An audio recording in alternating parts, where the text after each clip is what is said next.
Волците и понатаму обяснеат на падините на Осоговските планини.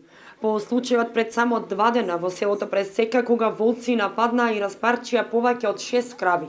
Овој пат задавиле и целосно изеле теле.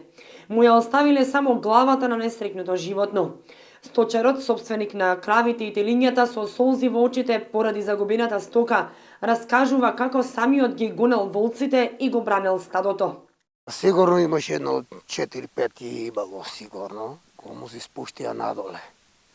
Али ја ето со сокирава трчак, ама нема што да направам. Они се спуштија таму кај долу и почна да вика да се наде телето, али тоа време ја не смеах да спаднам. Нема што да направам. Добро. За жалосно и кога отидов таму, се ко видов само главата му стоеше, дури и плачех и жената виках да дојде, значи од страх.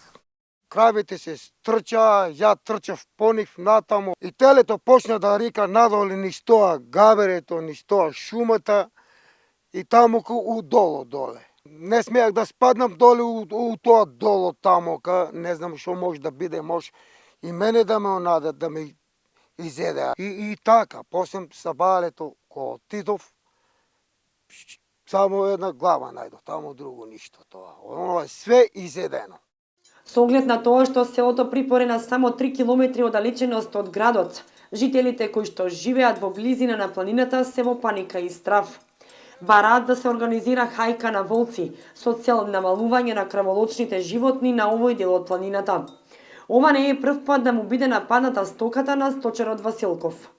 Пред една недела, исто едно ме снема теле, тражив, не можех ништо да намотак, а сигурно дека е и волк. Ето ја како што слушнам таму и по Пресека се е десило, ето сега и кај мене се тоа деси, таму не знам. Би требало нешто чари да се тражи, да се види некоја ајка, нешто. Во последно време волците се намножија.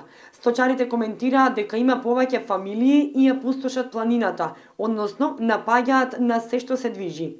Во потрага по храна се приближуваат кон селата и чекаат погодна можност да го нападнат добитокот. Велат сточарите, кои што секојдневно се низ планината и забележуваат повеќе глутници и нивни траги на сите страни.